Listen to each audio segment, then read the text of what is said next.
What do they say? It's deja vu all over again. The president is at it again. Fifth time, sixth time, he's, quote, pivoted to the economy, making a speech, and he thinks by making a speech to some college students in Ohio or wherever it was that it'll change things. Well, it really won't, because it's just speechifying, and all this business about disparity doesn't change the fact that there are about 20,000 pages of new regulations being imposed on American business, higher taxes, and terrible uncertainty about health care. And he wonders why business isn't moving along at a faster pace. Well, this move that he's making is also a political offensive against Republicans as the president is looking ahead to next year's elections. Jennifer Wishon has the story from Washington.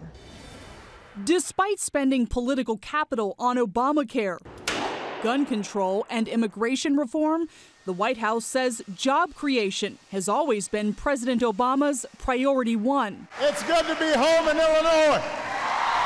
He kicked off his economic refocus tour at Knox College, the place he gave his first major speech as a U.S. Senator. While the economy is stronger than it was when Obama was first elected and the unemployment rate has improved, at 7.6%, it's still high, and lots of Americans are struggling. But with this endless parade of distractions and political posturing and phony scandals, Washington's taken its eye off the ball. The idea is to engage Mr. Obama's grassroots to promote his policies and gain leverage over Republicans in the midterm elections. Are you still fired up? If Republicans feel threatened, they're not letting on. Senate Minority Leader Mitch McConnell says all the president's generating is a collective bipartisan eye roll. Speaker John Boehner calls his efforts a hollow shell. Well, it's an Easter egg with no candy in it. Because Americans aren't asking the question, where are the speeches? They're asking, where are the jobs? This fall, Congress and the president will have to tackle the budget and debt ceiling, and the expected showdown over taxes and spending threaten to harm the nation's still fragile economy. Jennifer Wishon, CBN News, the White House. Thanks, Jennifer. I misspoke. He was not in Ohio. He could have been in Ohio, but he was in Illinois. Yeah, well, that's his stomping ground. You know, people were back to the Midwest. He's from Illinois, and so he's going back. But I'm telling you, just speeches. It's just empty rhetoric. Yet he puts these in, well, I shouldn't say crazies, but these doctrinaire liberals in charge of these various agencies. He wants to kill the coal industry. He wants to kill this industry, hurt that industry, spend huge amounts of money on stuff like Cylinder that doesn't work, and yet he inveighs and rails against disparity. And he doesn't like people to make money, and yet that airplane and the perks that he's got, he is wallowing in. You would have to have an income at least $100 million a year to afford all the perks he gets as president. Yeah, well, I mean, all presidents get those perks, but the comments that are made sort of make him inclusive of those who are suffering. Well, he gets more. Yeah. His plane is much more elaborate, and that great big armored monster he's got to ride around in is much more expensive, and destroyers off the coast in Africa to protect him, jets circling overhead to protect him. This is very expensive, and yet he rails against the rich. Well, Congress has rejected a plan to cut the funding for the National Security Agency's massive surveillance program.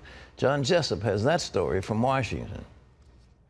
That's right, Pat. Opponents of the NSA spying program promise they're going to keep up the fight against it. An unusual coalition of liberal Democrats, Tea Partiers, and libertarian-leaning conservatives came together to take on the program, but their challenge to NSA's secret collection of millions of phone records lost in a very close vote in the House. The close vote means the issue likely will come up again. Opponents of the program say they want to protect Americans' privacy. Supporters call it necessary for national security. Well, a majority of all new cars sold in America come equipped with so-called black boxes. Similar to flight data recorders on airplanes, they store critical information about a car's performance and give federal regulators, police, and insurance companies access to other data to investigate crashes.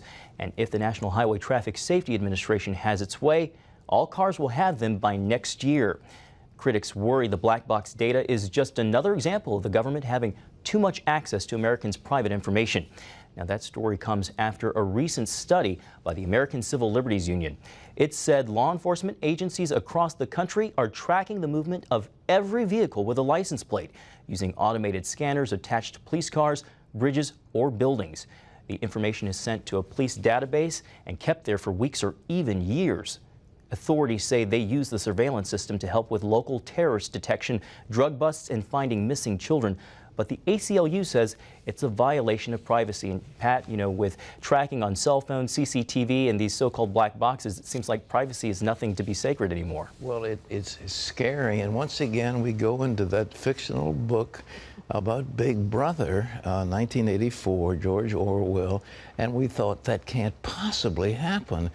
But it is happening. It is happening before our very eyes. Big Brother now has eyes in the sky. The cameras have such intensity they can pick up the writing on a box of matches if you hold it in your hand, all the way from up in outer space.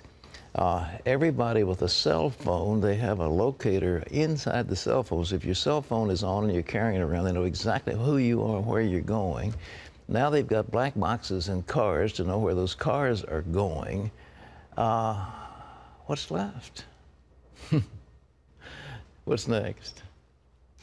Well, investigators are trying to determine why a passenger train jumped the tracks, killing at least 77 people in Spain. Now, the carnage from the wreckage is shocking to see. Bodies lying everywhere, covered in blankets. More than 140 other people were injured in the crash. The government-owned train had been traveling from Madrid late Wednesday when it derailed on a curvy stretch of track in Santiago de Compostela in the northwestern part of the country. The tragedy occurred as the city was preparing for a major religious festival. President Obama has delayed the delivery of 4 F-16 fighter jets to Egypt. The Pentagon says the delay is indefinite while the administration reviews the situation in Egypt after the ouster of President Mohamed Morsi. But other aid to Egypt will continue. The U.S. sends about $1.3 billion in aid to Egypt every year. Pat, do you think this is the right move? No, it's not. We've got to send a signal we're in favor of that overthrow of Morsi. The brotherhood is bad news for Israel, bad news for us in the United States. And as Mr. Ibrahim, who was an expert in Egyptian politics, said that the placards were nailing the American ambassador who had been pro-Morsi all along. And so the United States has been viewed as a friend of the Muslim Brotherhood. And any signal that says we're opposed to their overthrow is bad news. We need to do everything we can to support this emerging potential democracy, a secular nation over there without the Islamic ties. And it's very, very important. John? Israel is upping the pressure on Iran's nuclear program. Prime Minister Benjamin Netanyahu renewed his threat for military action in a message to Christian supporters. CBN News terrorism analyst Eric Stakelbeck has the story.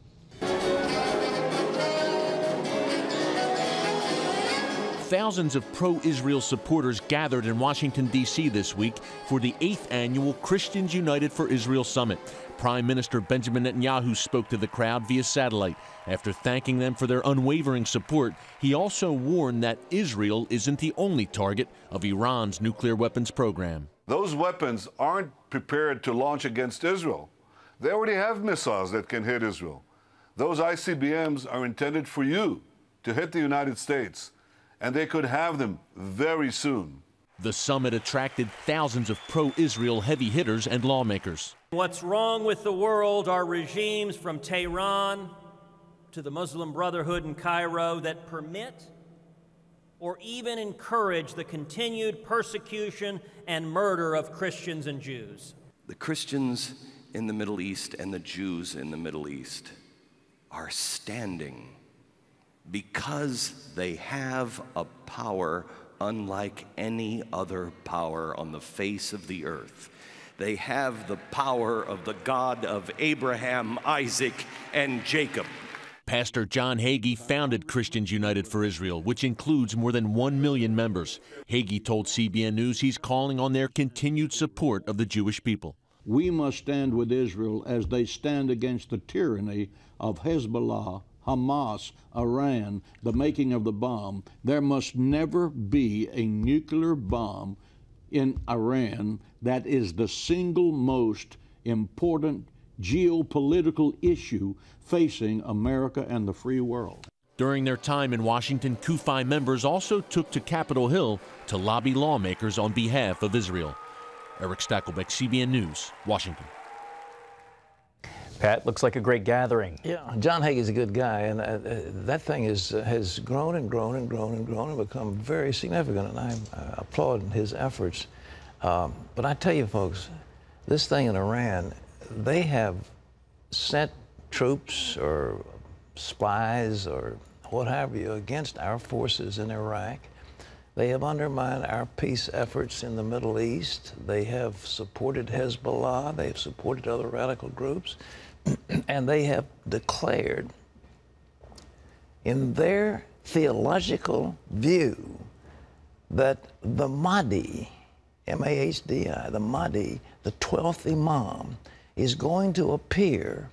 And when he does, the world will be in chaos.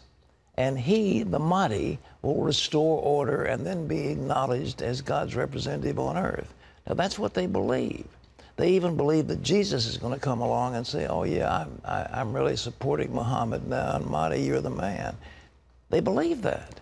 And so if chaos is to reign before the Mahdi shows up, then if they bring on chaos, they're doing the will of Allah. That's what they believe.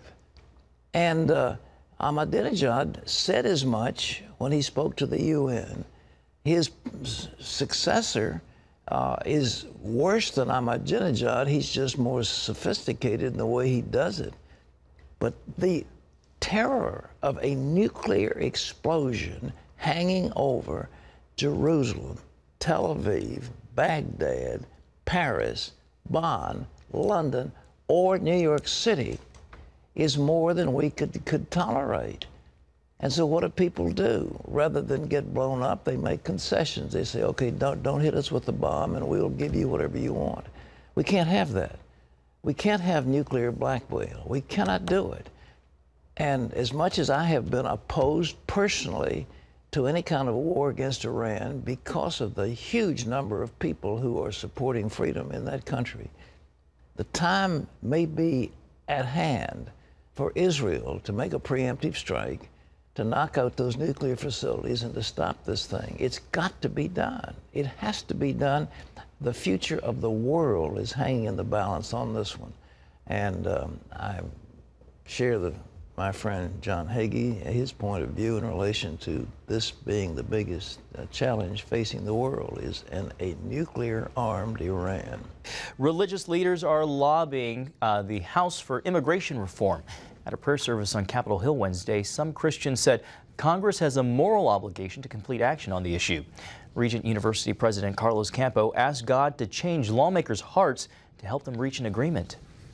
Inaction is not an option today. De facto amnesty is not where we are. Ask any family that is caught in this limbo and they will tell you that we will join together in prayer and belief and support the representatives of our country to do the right thing, to bring our nation together again and heal it through immigration reform that will be lasting.